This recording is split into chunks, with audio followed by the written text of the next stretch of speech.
Welcome to the 12th module of Applied Linguistics course of the UGC e-Pathshala program.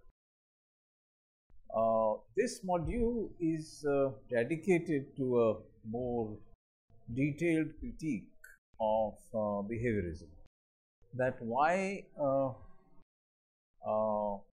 philosophically or psychologically or pedagogically a theory and practice which is located in behaviorist theories are not suitable for any purpose of language, particularly language teaching. We have already referred to very briefly earlier to Chomsky's review of Skinner's verbal behavior, which was done in 1959 and was like a watershed, as I told you before. But the fundamental problem, which also we have briefly talked about earlier, is what Chomsky formulated as Plato's problem. And Plato's problem is that how come, given so little, children learn so much? I think this needs to be explained in some detail.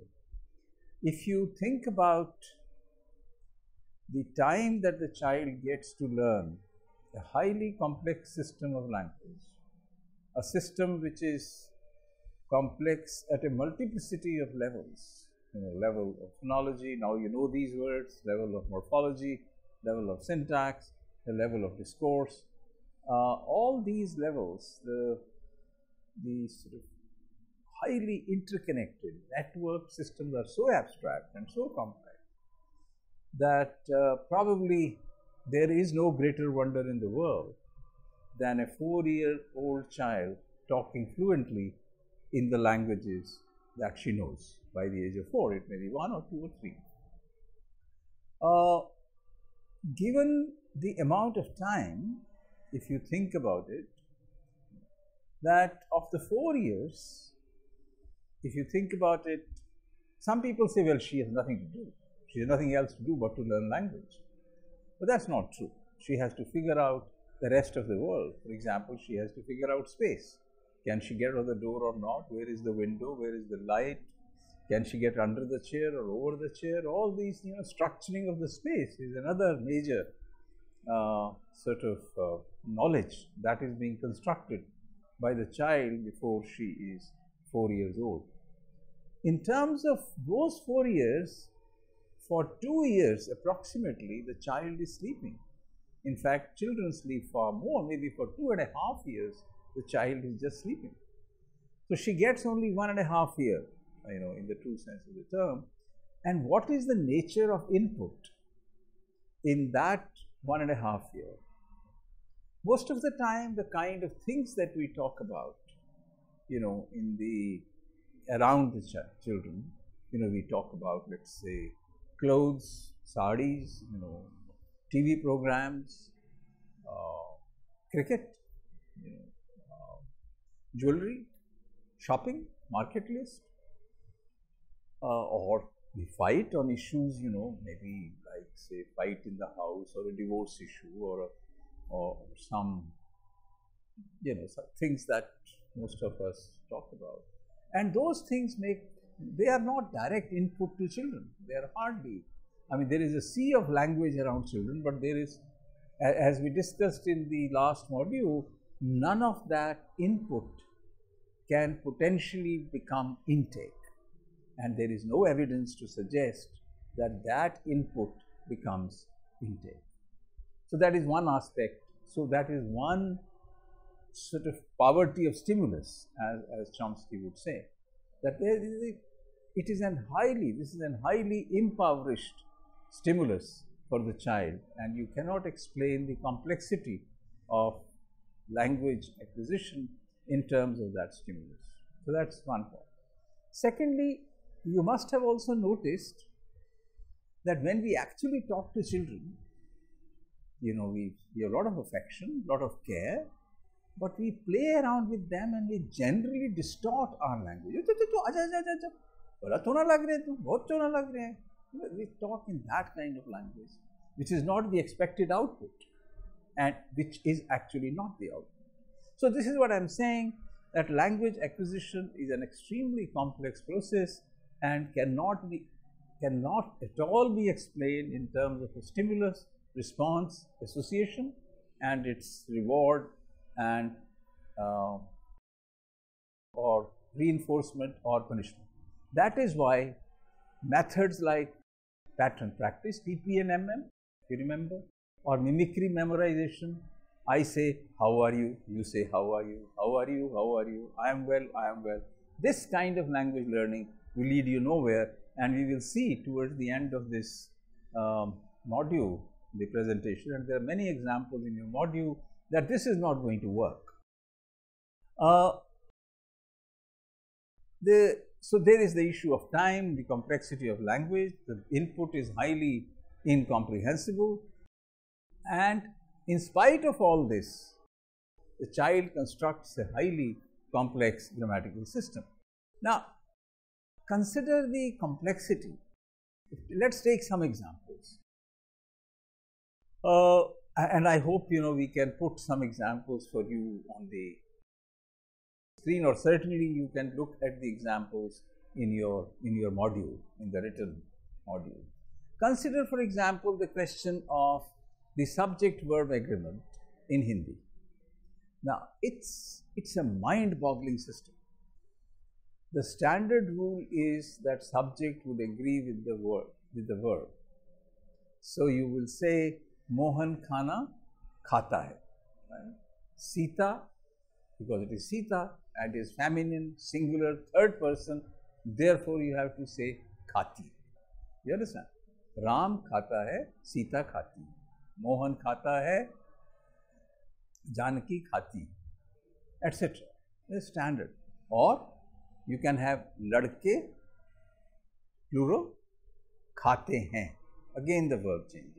But if you change ladke to ladkiyan, then it becomes khati hain. So you have to figure that out. That itself is very complex. But consider the following. Ladke ne gajar khai or ladki ne bhi gajar khai. You can't say ladka ne gajar khaya. No. Because ladka is masculine. No way.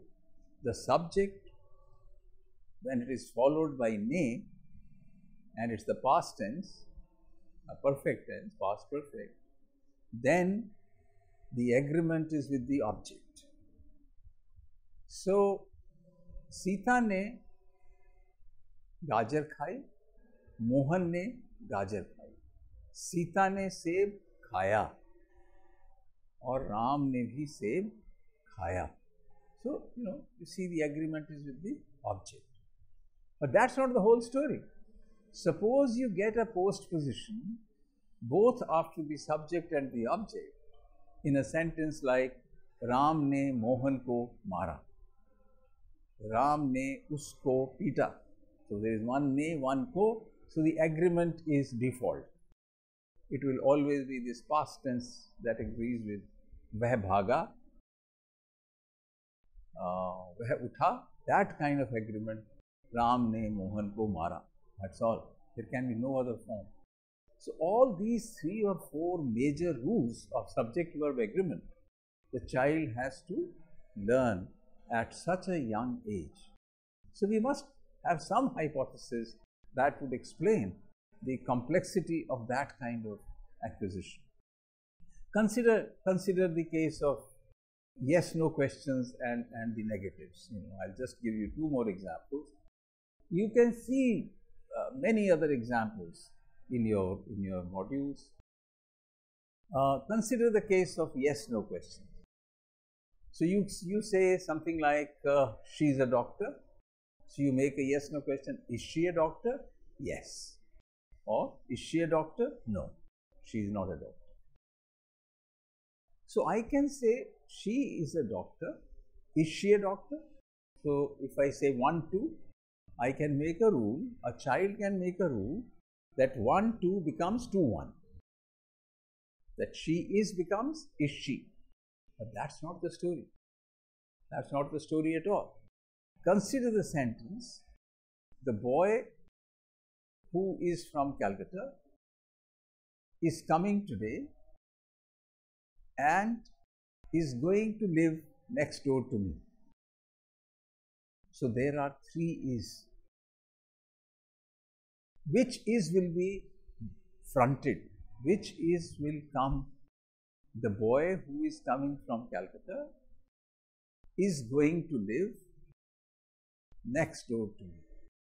So the boy is the boy who is coming from Calcutta going to live next door to me. That means it's only the auxiliary or is of the main clause that can be fronted, not any is. So if there are 5, there can be 5 or 15 is in one sentence, but only one is can be fronted, and the child figures it out.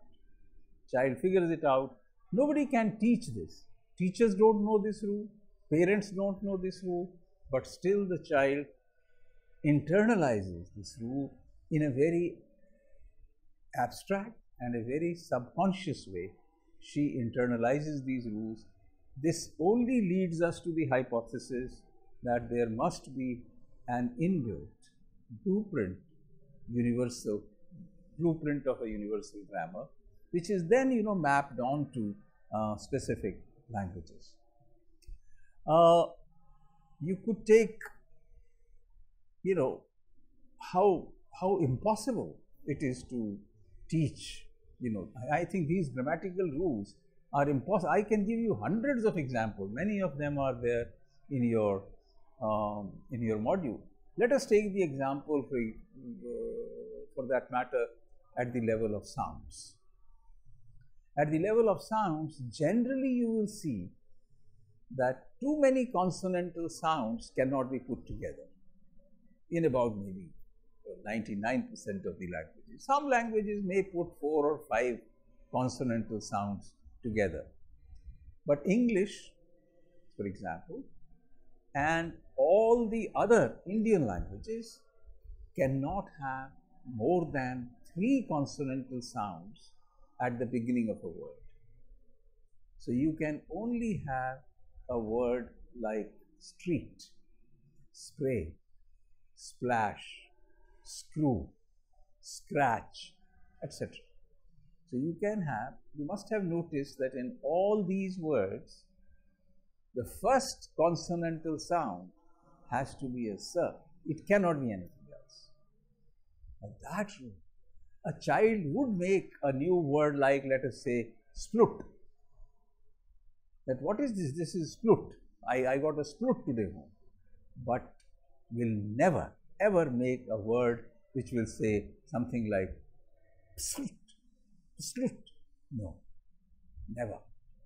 Because he or she knows that if there are 3 consonantal sounds at the beginning of a word, the first one has to be a s and nothing else.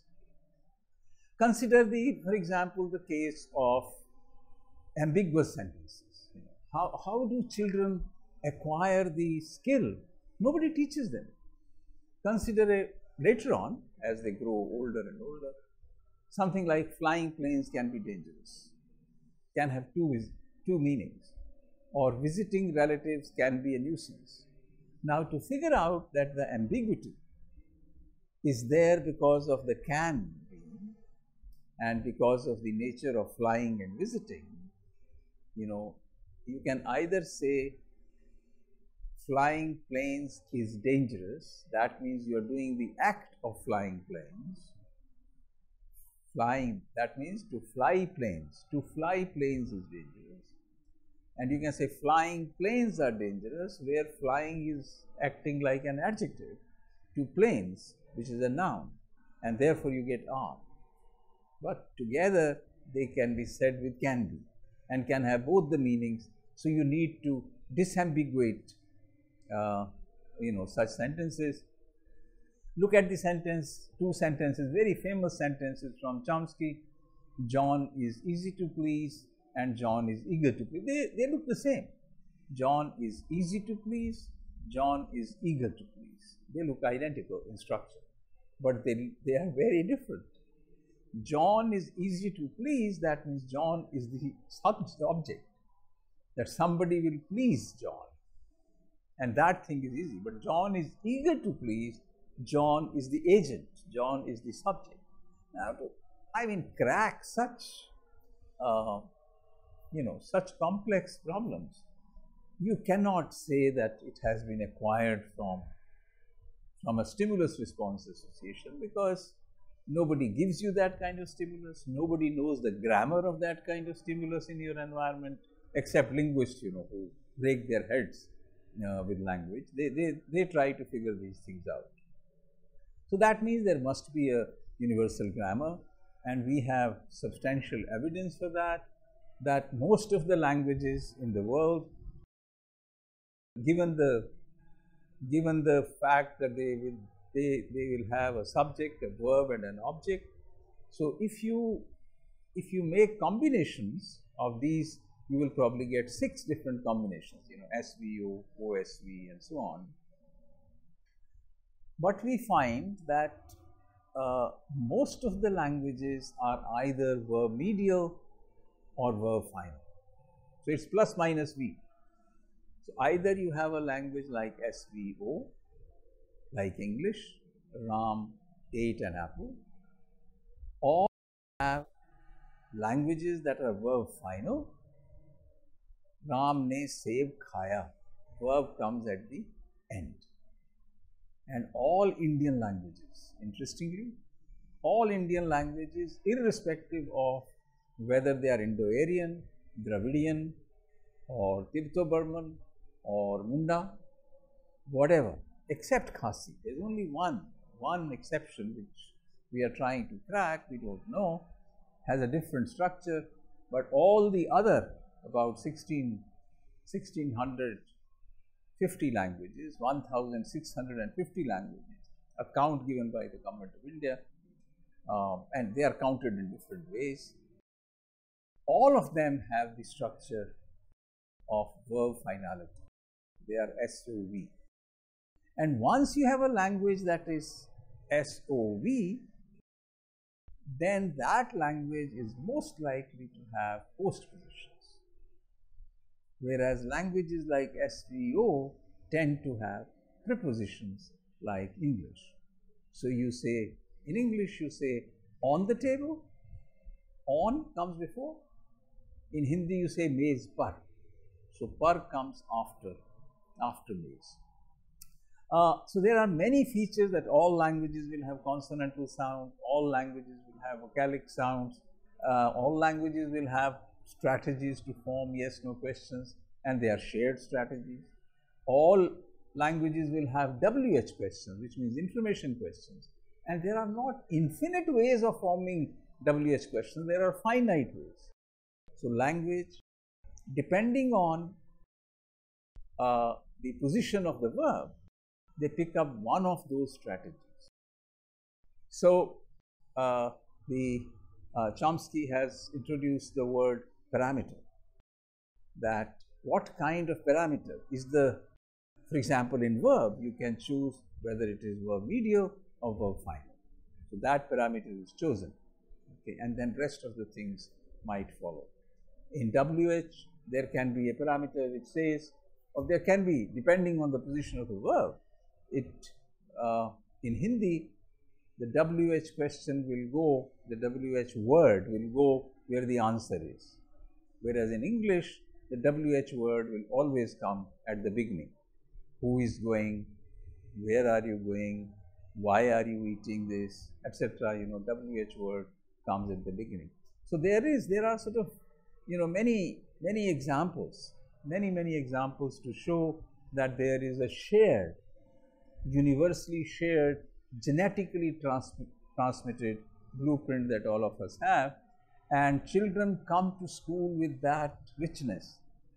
That means they come ready to learn more and more languages, and we do something so silly that we cannot even sustain their present language.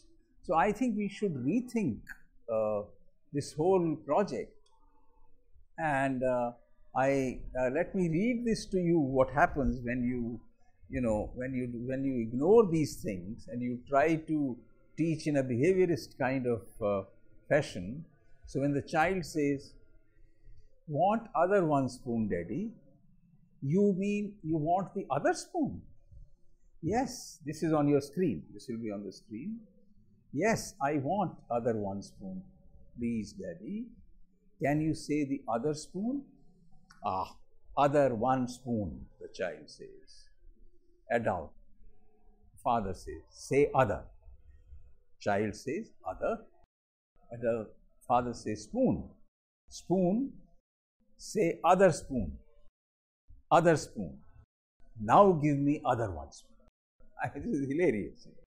I mean, such an effort on the part of the parents to teach other spoon, perfectly normal thing to do. We all try to do it, but the child, she is not cognitively, linguistically ready yet to follow this, PPMM method to learn other spoons. So at the end of the day, she again says, okay, other spoon, now give me other one spoon.